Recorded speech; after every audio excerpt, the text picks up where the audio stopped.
ये घटना अमेरिका में घटी जब एक फैमिली रेस्टोरेंट में खाना खाने के लिए गई हुई थी कि इसी टाइम इस फैमिली का एक मेंबर अचानक से उठता है, इस टेबल के ऊपर बैठता है और उसके जस्ट सामने ही एक और जो व्यक्ति बैठा हुआ था उसके ऊपर वो चाकुओं से हमला कर देता है। लगभग 5 से 6 बार वो हमला करता है और इस हमले के कारण वो सामने वाले व्यक्ति कुछ ही देर बाद अपनी जान गंवा देता है। ये सारी की सारी चीजें एक रेस्टोरेंट में हुई थी। बहुत सारे लोगों ने इस घटना को होते हुए देखा था और जब पुलिस वाले यहां पर आकर उस लड़के को गिरफ्तार कर लेते हैं तो उस लड़के ने ये कहना शुरू कर दिया कि जनाब, जो ये मुझे खून लगा हुआ है ये आखिरकार कहां से आ गया और आप लोगों ने मुझे गिरफ्तार क्यों कर रखा है। तो पुलिस वालों ने सारी ही घटना के बारे में बताया कि तूने कुछ इस तरह का कांड कर दिया है और उसके बाद उस लड़के ने कहा कि अच्छा कुछ ऐसा हुआ है तो वो सब मैंने नहीं किया, जबकि वो सारी चीजें तो मुझसे शैतान ने करवाई थी। इसी तरह की बहुत सारी बातें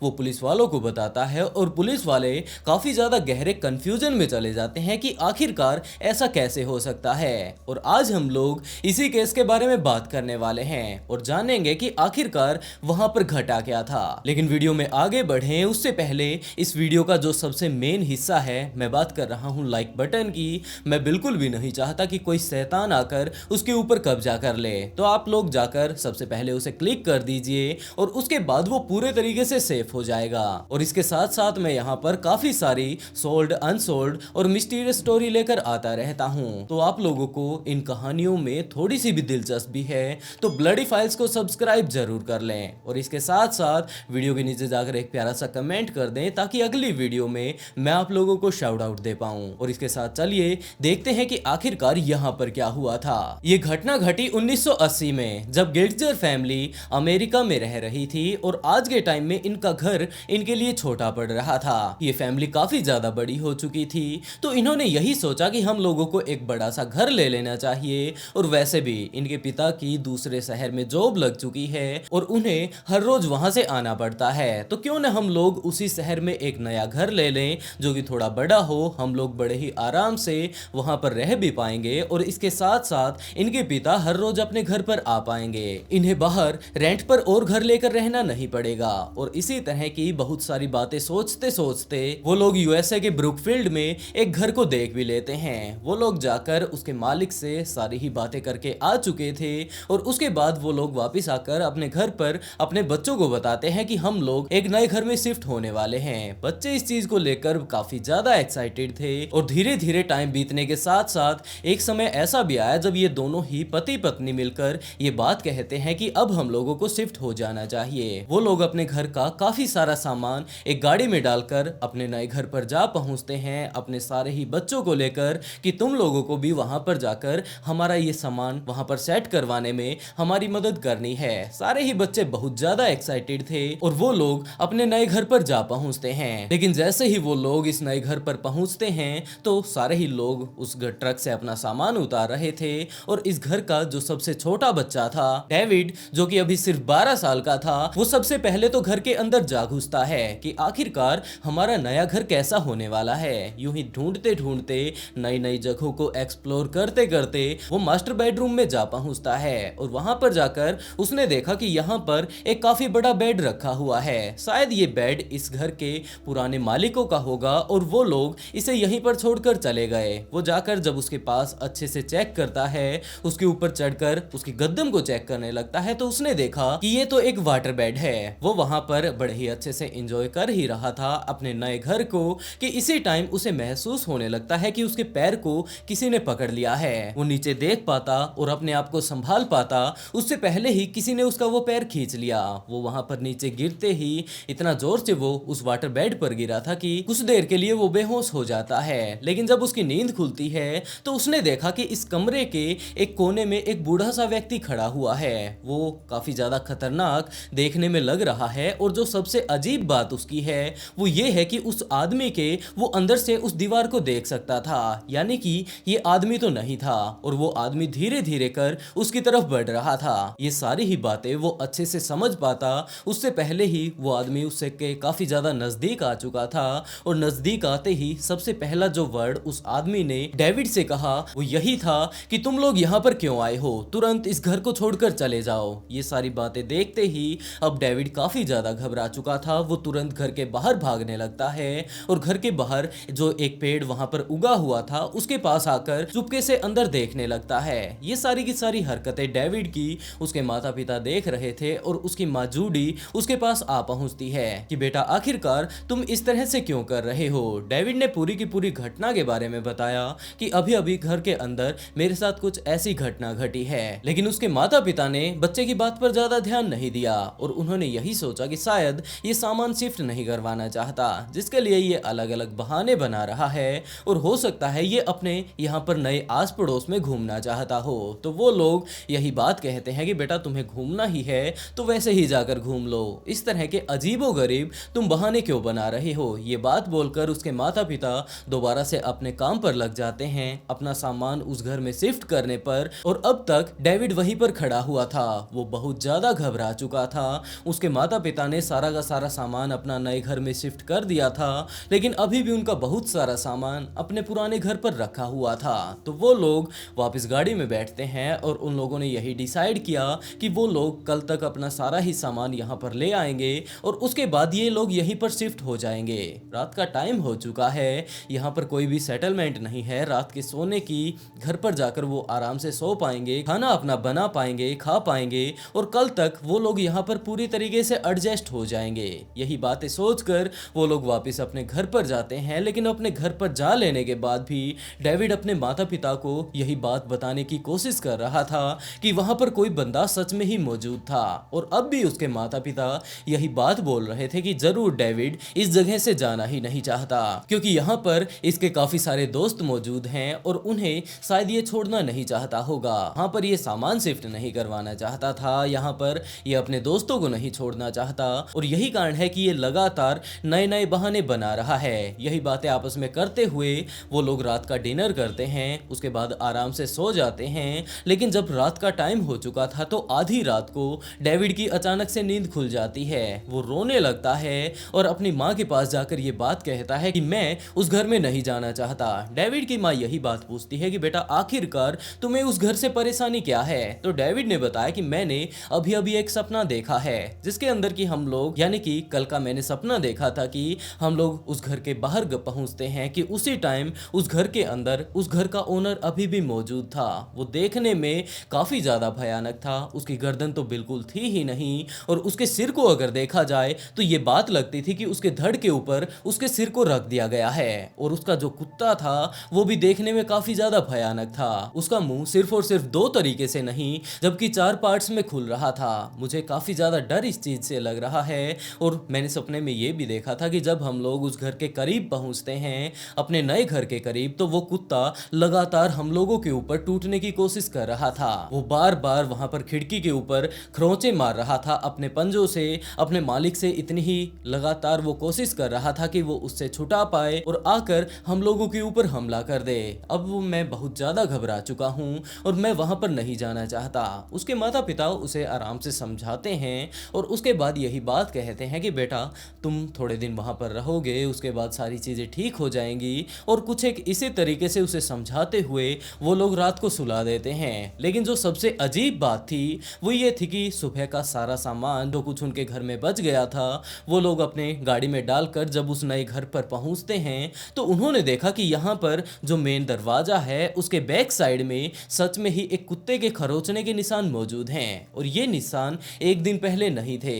अब इस बात से पूरा परिवार कंफ्यूज था और उन्हें समझ नहीं आ रहा था कि क्या सच में ही यहाँ पर कोई ना कोई ऐसी चीज मौजूद है जो कि हमें इस घर में आने नहीं देना चाहती। लेकिन वो लोग फिर भी इस चीज को बिल्कुल टालने की कोशिश करते हैं क्योंकि उसके पिता को अपनी जॉब पर जाना था और वैसे भी वो लोग इस घर को ढूंढने में काफी ज्यादा अपना टाइम बिता चुके थे। तो अब वो लोग इस तरह की किसी भी दुविधा में नहीं पड़ना चाहते थे कि हम लोग अपना सामान वापस लेकर जाएं या फिर यहीं पर रहें, जिसके चलते वो लोग वहीं पर रहने लगते हैं। लेकिन जब वो लोग वहां पर रह रहे थे तो डेविड ने बार बार अपने माता पिताओं को ये बात कही कि जब वो रात को अपने कमरे में रात को सो रहा था तो वो व्यक्ति अभी भी वहीं पर कोने में खड़ा हुआ था और वो लगातार ये बात बोल रहा था कि तुम लोगों ने यहाँ पर आकर बहुत बड़ी गलती कर दी है, अभी भी तुम्हारे पास टाइम है, टाइम रहते यहाँ से चले जाओ और दोबारा मुड़कर यहाँ पर कभी भी मत आना।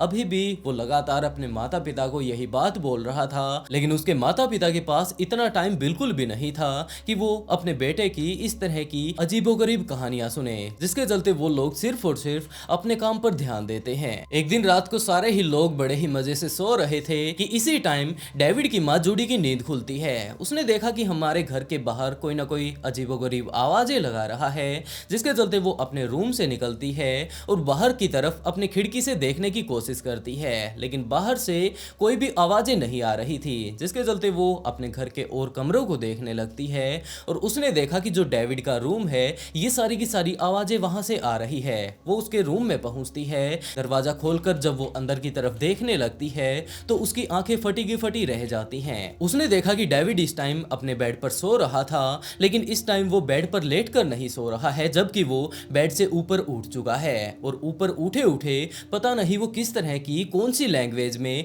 अपने आप से ही बातें कर रहा है। ये चीज देखकर उसकी माँ बहुत ज्यादा घबरा जाती है। वो तुरंत भागकर अपने पति के पास पहुंची और वहां पर जाकर अपने पति को जगाते हुए अपने बेटे के बारे में उसे बताना शुरू किया। उसकी माँ की ऐसी बातें सुनकर उसका पिता भी तुरंत अपने बेड से उठता है और अपने बेटे के रूम में जा पहुंचता है और वहां पर जाकर उसने देखा कि डेविड इस टाइम अपने बेड पर लेटा हुआ है और अपने मुंह से वो अजीबोगरीब वर्ड्स बोलता जा रहा है। जो उसकी माँ ने देखा था उस टाइम तो वो उड़ रहा था हवा में सोता सोता ही, लेकिन अब वो वापस बेड पर तो आ चुका था, लेकिन अभी भी वो काफी ज्यादा अजीबोगरीब हरकतें कर रहा था। उसकी माँ ने कहा कि जो उसका बेटा बोल रहा था उसमें कोई ना कोई बात जरूर है, वो यूं ही नहीं बोल रहा था, उसने यहाँ पर जरूर कुछ ना कुछ चीज देखी थी। तो उसके पिता ने कहा कि अब तुम्हें भी वहम होने लगा है और इसे जरूर कोई ना कोई दिक्कत हुई होगी, हम लोग इसे डॉक्टर के पास लेकर जाएंगे और ये बिल्कुल ठीक हो जाएगा और ज्यादा दिमाग तुम मत लगाओ, नहीं तो हो सकता है तुम्हें भी डॉक्टर के पास लेकर जाना पड़ जाए। अगले दिन वो दोनों ही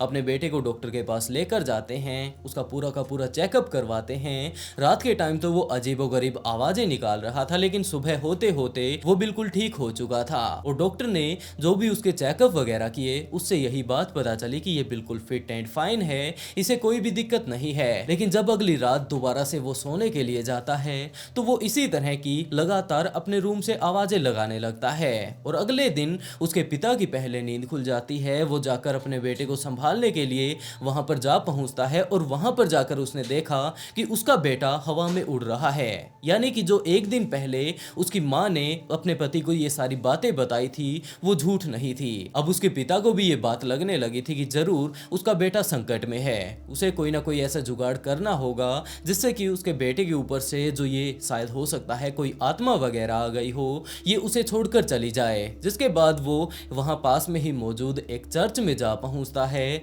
और वहां पर पादरी को सारी की सारी बातें बताता है। पादरी उसकी पूरी की पूरी बातें सुनता है और उसके बाद उसने यही कहा कि इसकी झाड़ फूक करनी होगी। आमतौर पर वो लोग एक्सोर्सिज्म इसे कहा करते थे, लेकिन उस पादरी का ये कहना था कि वो एक्सोर्सिज्म नहीं कर सकता, उसके पास इतनी काबिलियत नहीं है, जबकि उसे एक्सोर्सिज्म के लिए दूसरी बड़ी चर्च जाना होगा। लेकिन उस बड़ी चर्च में जाने के बाद वो पादरी इस बात से इनकार कर देता है। अब वो लोग इस बात को लेकर बहुत ज्यादा कंफ्यूज हो जाते हैं कि उसका बेटा काफी ज्यादा बड़ी मुसीबत में है और पता नहीं आखिरकार वो लोग इसकी मदद किस तरह से कर पाएंगे। और इसी बीच उन्हें एड और लॉरेन के बारे में पता चलता है, जो कि इसी तरह के हजारों केसेस के ऊपर पहले भी काम कर चुके थे। तो वो लोग उनसे जाकर संपर्क करते हैं और एड और लॉरेन इस बात के लिए मान जाते हैं कि हम लोग आपके घर पर आएंगे और वहां पर आकर सारी की सारी जो हमारी इन्वेस्टिगेशन हमें करनी है वो करके हम लोग आपको बता देंगे कि आपके बेटे को साइकोलॉजिकल प्रॉब्लम है या फिर इसी तरह की कोई पैरानॉर्मल दिक्कत है। वो लोग उसके घर पर आ भी पहुंचते हैं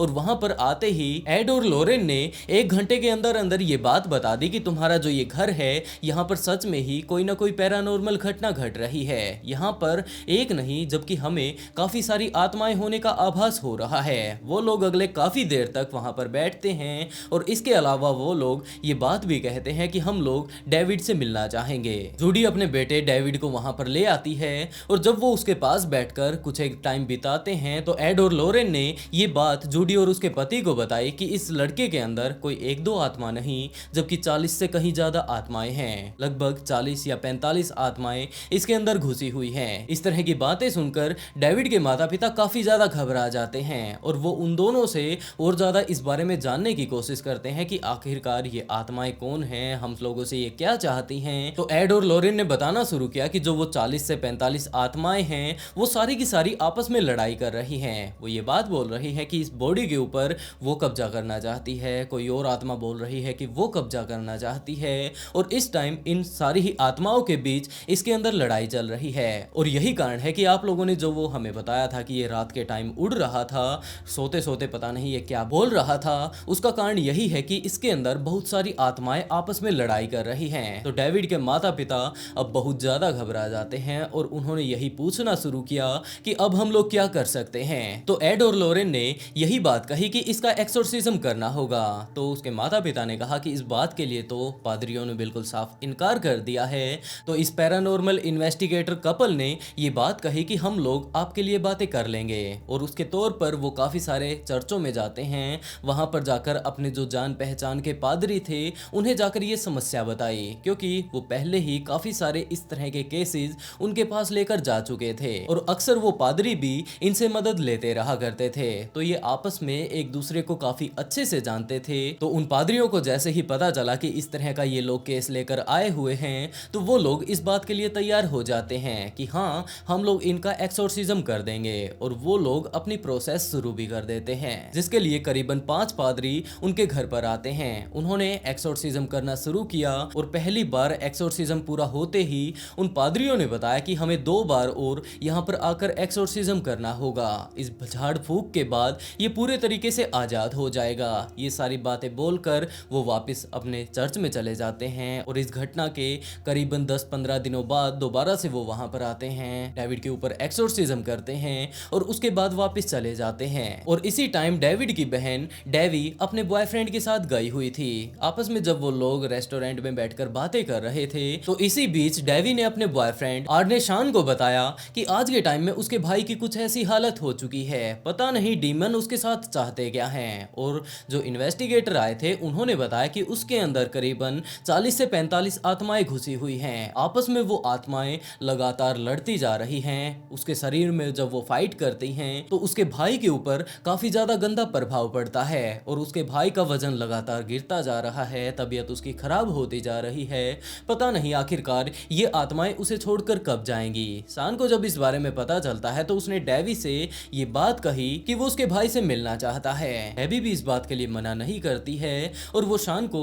लेकर अपने घर पर जा पहुंचती है। शान के बारे में डेवी के घर वाले पहले से ही जानते थे कि उनकी बेटी इस लड़के के साथ डेट कर रही है, ये लड़का भी इससे बहुत ज्यादा प्यार करता है, और आगे चलकर ये लोग शादी करने वाले हैं। तो जैसे ही शान उनके घर पर पहुंचता है, उस टाइम वो पादरी भी वहां पर आए हुए थे जो कि इसका एक्सोर्सिज्म कर रहे थे, झाड़ फूक डेविड की कर रहे थे, और उस टाइम वो प्रोसेस स्टार्ट होने ही वाला था कि उसी टाइम सोन भी वहां पर जा पहुंचता है, और उस बच्चे की ऐसी हालत देखकर सोन की भी हालत खराब होने लगती है कि एक छोटा सा बच्चा 12-13 साल का अभी ये हुआ है, इसके अंदर 40 से ज्यादा आत्माएं घुसी हुई हैं। आखिरकार ये बच्चा इन सारी चीजों को झेल कैसे रहा होगा। इसी तरह की बातें सोचते सोचते वो उसके पास जा पहुंचता है, डेविड के पास, और सारे ही पादरी तब तक अपना सारा का सारा जुगाड़ जचा चुके थे। उसके बाद पादरियों ने ये बात कही कि सारे ही लोग इस कमरे से बाहर चले जाएं, क्योंकि हम लोग यहाँ पर अपनी झाड़ फूक शुरू करने वाले हैं। लेकिन शान ने इस बात से इनकार कर दिया कि इस बच्चे के साथ वो यहाँ पर रहना चाहता है। ये बेचारा अकेला है, बस ये यहाँ पर रहकर इसे देखता रहेगा, इसे जिस भी तरीके की मदद की जरूरत होगी वो उसे देता रहेगा। लेकिन इस बात के लिए पादरियों ने साफ इनकार कर दिया, और ये बात कही कि इस कमरे में सिर्फ और सिर्फ हम 5 पादरी और एड और लोरेन के अलावा कोई भी नहीं रहेगा। लेकिन लगातार जब शान उनके सामने रिक्वेस्ट करता है तो वो लोग भी मान जाते हैं। लेकिन उन लोगों की एक शर्त भी थी कि अगर तुम इस कमरे के अंदर रहते हो तो तुम्हें बिल्कुल चुप रहना होगा, तुम्हें इस एक्सोर्सिज्म के बीच बिल्कुल भी नहीं बोलना है। शान इस बात के लिए तैयार हो जाता है, और वो साइड में जाकर एक सोफे पर बैठ जाता है। एक्सोर्सिज्म उस टाइम शुरू होने लगता है। 3 बार तो वो लोग एक्सोर्सिज्म पहले ही कर चुके थे, अब ये आखिरी वाला था, और इस आखिरी वाली झाड़ फूक के बाद डेविड को वो आत्माएं हमेशा हमेशा के लिए छोड़कर जाने वाली थी। और जब वो लोग अपना एक्सोर्सिज्म शुरू करते हैं तो डेविड हवा में उड़ने लगता है। हवा में उड़ रहा था, वो अलग अलग लैंग्वेज में आपस में ही बातें कर रहा था, लगातार बड़बड़ाता जा रहा था, झटपटा हो रहा था, और ये सारी की सारी चीजें शान नहीं देख पाया, जिसके चलते वो सोफे से उठता है, डेविड के बेड के पास पहुंचता है, और वहां पर जाकर खुली चुनौती उन आत्माओं को देने देने लगता है कि इस छोटे से बच्चे को तुम इतने बुरे तरीके से कैद क्यों किए हुए हो। ये बच्चा है, इसीलिए तुम सारी आत्माएं इसके ऊपर इतना ज्यादा अत्याचार कर रही हो। अगर इतनी ही ज्यादा हिम्मत है तो तुम मेरे अंदर आओ, सारी की सारी आत्माएं आ जाओ, लेकिन इस बच्चे को आराम से छोड़ दो। और उसके बाद डेविड आराम आराम से वापस बेड पर आ पहुंचता है। लेकिन इस घटना के तुरंत बाद साइड में खड़े 5 पादरी और एड और लोरेन सान की तरफ देखने लगते हैं कि आखिरकार ये तुमने क्या किया। हम लोगों ने पहले ही कहा था कि तुम चुपचाप यहाँ पर बैठे रहना, तुमने सारा का सारा मामला बिगाड़ दिया है। और अब जो ये 40 से 45 आत्माएं हैं, ये सारी की सारी तुम्हारे अंदर आने वाली हैं। अगर तुम थोड़ी सी देर और चुपचाप बैठे रहते तो ये सारी आत्माएं इस घर को हमेशा हमेशा के लिए छोड़कर चली जाती। अब हम लोगों ने इसके शरीर पर तो कब्जा कर लिया था, इसे पूरे तरीके से हम लोग इन आत्माओं से आजाद करवाने वाले थे, लेकिन अब ये सारी आत्माएं हो सकता है तुम्हारे अंदर आ घुसें, क्योंकि तुमने इन्हें खुली चुनौती दी है। ये बात जैसे ही डेवी को पता चलती है तो वो फादर के पास आ पहुंचती है, चर्च के उन सारे ही पादरियों के पास आ पहुंचती है और उसने आकर ये बात कही कि चलिए इसे तो छोड़कर आत्माएं जा ही चुकी हैं, अब आप इसका भी एक्सोर्सिज्म कर दीजिए। लेकिन इस चीज के लिए पादरियों ने साफ इनकार कर दिया और ये बात कही कि बस ये अपनी जिंदगी में थोड़ा संभल कर रहे, क्योंकि इसने कांड कुछ ऐसा कर दिया है जिसके चलते अब हम लोग भी कुछ नहीं कर सकते। इसने खुली चुनौती उन्हें दी है, इनवाइट अपने शरीर में किया है और अब हम कुछ भी नहीं कर सकते। जिसके बाद सारे ही पादरी वहां से चले जाते हैं और इसके साथ साथ एड और लोरेन ने भी यही बात कही कि तुमने काफी बड़ी गलती यहाँ पर कर दी है। और इसके तुरंत बाद एड और लोरेन उस घर को छोड़ देते हैं और वो लोग वहां पास के ही एक पुलिस स्टेशन में जा पहुंचते हैं। उन्होंने वहां जाकर बताया कि यहाँ पास में ही एक घर मौजूद है, इस घर में इस नाम का एक व्यक्ति रहता है, अगले काफी दिनों तक कुछ भी उस घर में घट सकता है, तो आप लोग थोड़ा ध्यान दीजिएगा। ये लोग काफी ज्यादा जाने पहचाने उस टाइम हुआ करते थे, तो पुलिस वाले भी इस केस में थोड़ा इंटरेस्ट लेने लगते हैं कि बताइए जनाब, आखिरकार वहां पर हुआ क्या है, किसकी आपस में लड़ाई चल रही है, किसकी जमीन का बंटवारा हो रहा है, हमें पहले ही सारा मामला बता दीजिए। तो एड और लोरेन ने इस घटना के बारे में पुलिस वालों को बताना शुरू किया और उसके बाद पूरी ही घटना के बारे में जान लेने के बाद पुलिस वाले भी यही कहते हैं कि जनाब यहाँ पर इंसानों के केस तो खत्म नहीं हो रहे हैं, आप तो यहाँ पर ना दिखने वाले भूतों के बारे में हमें बता रहे हैं। तो चलो कोई बात नहीं, हम इस केस के ऊपर भी थोड़ा ध्यान दे लेंगे, क्योंकि एड और लोरेन कोई ऐसे वैसे वहां पर लोग नहीं हुआ करते थे, जबकि जाने माने डिटेक्टिव उस टाइम के वो लोग थे। और वो लोग ये सारी बातें बोलकर वापस यहाँ से चले जाते हैं। उसके बाद सारी ही चीजें बिल्कुल नॉर्मल चलने लगती है, लेकिन बीच बीच में ये सारी प्रॉब्लम सोन को भी आने लगी। लेकिन उसे ये रेगुलर नहीं था कि हर रात को ही उसमें आत्माएं घुस जाएं, जबकि उसके अंदर कभी कभार 20-25 दिनों में ये आत्माएं आ जाया करती थी। कभी कभार वो 10 मिनट तक रुकती, उसके बाद कभी कभार ऐसा भी टाइम आता जब वो लगभग 1 घंटे तक उसे परेशान करती और उसके बाद उसे छोड़कर चली जाती। और यूं ही टाइम बीतता जा रहा था, वो लोग लगातार बड़े होते जा रहे थे। अब उन दोनों ने ही शादी भी कर ली थी और उसके बाद टाइम आया 16 फरवरी 1981 का, जब डेबी वापस अपने घर पर आती है और उसने आकर सोन को ये बात बताई कि उसे जॉब मिल गई है। यहाँ पास में ही कुत्तों का एक पार्लर है, वहां पर अलग अलग तरह के अलग अलग नस्ल के कुत्ते आते हैं और उन्हें देखभाल करनी होती है। अलग अलग तरह की थेरेपी वो लोग उन कुत्तों को देते हैं, ट्रेनिंग वगैरह उन्हें सिखाते हैं और इसके अलावा भी काफी सारे काम उसे करने होंगे। अब उसे जॉब मिल चुकी है और काफी अच्छी उसकी सैलरी है। ये सारी बातें वो सोन को बताती है, अपने माता पिता के घर पर जाकर उन्हें भी बताती है। और उसके बाद जिस दिन वो जॉब पर जाने वाली थी, सोन ने ये बात कही कि हम लोग बाहर जाकर पार्टी करने वाले हैं और जब तुम्हारी छुट्टी तुम्हारी दुकान से हो जाए उसके बाद तुम मुझे बता देना, हम दोनों ही बाहर घूमने के लिए जाएंगे। ये सारी ही बातें डेबी के घर वालों को भी पता चल चुकी थी, डेविड को भी पता चल चुकी थी, उसके माता पिताओं को भी पता चल चुकी थी और वो सारे ही यही बात कहते हैं कि आज तो हम लोग सारे ही इकट्ठे होकर पार्टी करने जाने वाले हैं। और इसी तरह का प्लान करके शाम को वो लोग सारे ही इकट्ठा हो जाते हैं और उसकी दुकान पर जा पहुंचते हैं। दुकान के मालिक को जब पता चलता है कि इसकी तो पूरी ही फैमिली पार्टी करने के लिए आई हुई है, तो वो भी इनके साथ पार्टी करने के लिए चला जाता है कि चलो मैं भी तुम्हारे साथ ज्वाइन कर लेता हूँ। और यही बातें करते करते वो लोग एक होटल में जा पहुंचते हैं। वहां पर जाकर काफी अच्छे से वो लोग खाना खा रहे थे और जो ये होटल का मालिक था वहां पर बैठी इस परिवार की छोटी बच्ची की तरफ बार बार लगातार देखता जा रहा था। कभी वो उसे स्माइल कर रहा था, कभी वो उसे इसी तरह एक बच्चे के तौर पर छेड़ने की कोशिश कर रहा था। अलग अलग तरह के वो उसके साथ मजाक कर रहा था कि इसी टाइम सोन के दिमाग में पता नहीं क्या आया कि वो उछल कर उस टेबल के ऊपर बैठ जाता है और वो बड़े ही भयंकर तरीके से काफी ज्यादा गुस्सैल किस्म की आंखों से उस दुकान के मालिक की तरफ देखने लगता है और साइड में जो चाकू रखा हुआ था उसे उठाकर उस मालिक के शरीर पर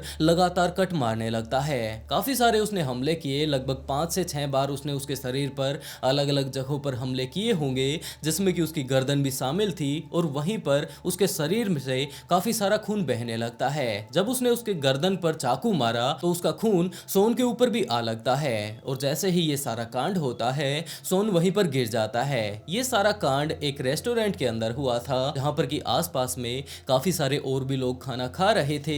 इस चीज को देखते ही वो लोग बहुत ज्यादा घबरा जाते हैं और वो लोग रेस्टोरेंट से बाहर भागने लगते हैं। अब पुलिस वाले भी वहां पर आ चुके थे। इन्हीं लोगों में से किसी ने पुलिस वालों को बता दिया था और उन लोगों ने आकर सोन को गिरफ्तार कर लिया। उसके बाद वो लोग अपने साथ सोन को लेकर जाते हैं। इस टाइम वो थोड़ा बहुत ही होश में था और पुलिस स्टेशन में ले जाने के बाद जब उससे वो लोग पूछताछ करने लगते हैं तो सोन ने ही सबसे पहले पुलिस वालों से ये बात पूछी कि जनाब आखिरकार ये खून मुझे कैसे लग गया। तो पुलिस वालों ने कहा कि इस सारी चीजों के बारे में तो तुम ही हमें बताने वाले हो। और ये सारी बातें जब पुलिस वाले उससे पूछने की कोशिश करते हैं तो उसने यही कहा कि मैं रेस्टोरेंट में आराम से खाना खा रहा था, उसके बाद पता नहीं मुझे क्या हुआ, उसके बाद मैं बेहोश होने लगा और पता नहीं मैंने कुछ ना कुछ ऐसी अजीबोगरीब हरकतें करना शुरू कर दिया जो कि मेरे कंट्रोल में नहीं थी। मुझे ये बात लग रही थी कि शायद मुझे कोई कंट्रोल कर रहा है। पुलिस वालों ने बताया कि बेटा तुम इस तरह का एक कांड रच के आए हो। तो सोन ने बताना शुरू किया कि जनाब अगर कुछ ऐसा काम मैंने किया है तो वो मैंने नहीं किया, जबकि डेविल ने मुझसे करवाया है। सोन के घर वाले तो पहले से ही जानते थे कि कुछ एक दिनों पहले ही इस तरह से इसने काफी सारे भूतों को खुली चुनौती दी थी कि वो आकर इसके ऊपर हमला कर सकते हैं, ये सारी चीजों को संभाल लेगा तो जरूर ये वो भूत ही हैं जो कि इसके ऊपर इस तरह से कब्जा कर लेते हैं इसके शरीर पर, और इस तरह का उन्होंने इससे कांड करवा दिया। लेकिन पुलिस वाले इस केस के ऊपर बिल्कुल भी विश्वास नहीं करते हैं क्योंकि वो लोग भूतों में विश्वास नहीं रखते थे और उन लोगों को ऐसी कोई जरूरत भी नहीं थी कि उन्हें विश्वास करना ही पड़े, जिसके चलते इसके केस को कोर्ट में पहुंचा दिया जाता है। और वहां पर पहुंचने के बाद सोन के घर वाले, डेबी के घर वाले उन दोनों ही इन्वेस्टिगेटर्स के पास जाते हैं, एड और लॉरेन के पास, और उन्होंने जाकर बताया कि आज के टाइम में सोन ने कुछ इस तरह का कांड रच दिया है। तो दोनों ही वो भी वहां पर आ पहुंचते हैं उस कोर्ट में और सारी की सारी डिटेल से बातें बताने लगते हैं कि जनाब आज से पहले भी करीबन कि जनाब कुछ इस तरह का काम इसके साथ हो चुका है। पहले ही इस बच्चे का एक्सोर्सिज्म करवाया गया था, उसके बाद इसने खुली चुनौती उन सारे भूतों को दे दी थी और वो सारे ही भूत इसके अंदर आ भी घुसे थे। ये सारी बातें उस चर्च के पादरियों का कहना है जिसने की जाकर डेविड का एक्सोर्सिज्म किया था। लेकिन वो पादरी कोर्ट में आने से साफ इनकार कर देते हैं और उन्होंने यही बात कही कि हम लोग तुम्हारा सिर्फ और सिर्फ इन भूतों से पीछा छुड़वाने वाले थे, ना कि यहाँ पर इस तरह से बाद में जाकर कोर्टों में तुम्हारे लिए गवाही देते फिरेंगे। तो हम लोग कोर्ट में तो नहीं जाने वाले, बस हम लोग इस तरह की समस्याओं का उपाय करते हैं, जिसके तौर पर वो लोग तो वहां पर नहीं आते हैं और आखिर में यही बात साबित कर दी जाती है। वैसे तो जज भी इस टाइम समझ चुका था कि ये सारा मामला क्या था, लेकिन वो भूतों को सेंटर पॉइंट रखते हुए किसी व्यक्ति को बरी नहीं कर सकता था, जिसके चलते सान को 15 से 20 साल की सजा सुनाई जाती है। लेकिन उसका बर्ताव वहां जेल में काफी ज्यादा अच्छा रहा था। आज से पहले भी इसका कोई क्रिमिनल रिकॉर्ड नहीं था और जिस तरह का कांड आज के टाइम में ये करके आया था और जैसे ये दावे कर रहा था, काफी सारे और भी जो वो इन्वेस्टिगेटर आए थे उन्होंने आकर जो बताया था, उन सारी चीजों को ध्यान में रखते हुए सान को करीबन 5 से 6 साल में ही बरी कर दिया जाता है। आज के टाइम में वो डेबी के साथ शादी कर चुका है, उनके बच्चे हो चुके हैं और उन लोगों का ये कहना है कि धीरे धीरे कर उसके जो अंदर आत्माएं आ रही थी उनका सिलसिला भी लगातार कम होता जा रहा है। वैसे दोस्तों आप लोग इस केस के बारे में क्या सोचते हैं कि क्या इसी तरह से कोई बंदे के अंदर 40 से 50 आत्माएं घुस गई होंगी और ऐसे में अगर घुस भी गई हों, आकर पादरी उसका इलाज कर रहे हों, तो सौन ने जाकर जो बीच में ये चुनौती उन भूतों को दी थी कि तुम सारे ही मेरे अंदर आ जाओ, इस बच्चे को छोड़ दो। हाँ, ये हम लोग ये बात सोच सकते हैं, समझ सकते हैं कि वो बच्चा काफी ज्यादा परेशान था, सौन से उसकी परेशानी देखी नहीं गई, लेकिन इस तरह से जिसका कि इलाज कंप्लीट लगभग हो चुका था, इस तरह से सौन का उसके बीच में जाकर उन भूतों को चुनौती देना सही था। आप लोग इस केस के बारे में क्या सोचते हैं? अपनी राय कमेंट बॉक्स में जरूर बताइएगा और इसके साथ ही ये भी बताएं कि आज की स्टोरी आप लोगों को कैसी लगी। होगी। अगर अच्छी लगी हो तो वीडियो को लाइक कर ब्लडी फाइल्स को सब्सक्राइब कर लें, क्योंकि इसी तरह की बहुत सारी स्टोरी और भी तो आनी बाकी है। और इसी के साथ दोस्तों आज का शाउट आउट ऋषभ शर्मा को, and write beautiful comment to get it out in next video. बहुत जल्द मिलते हैं एक और नए ट्विस्टेड केस के साथ।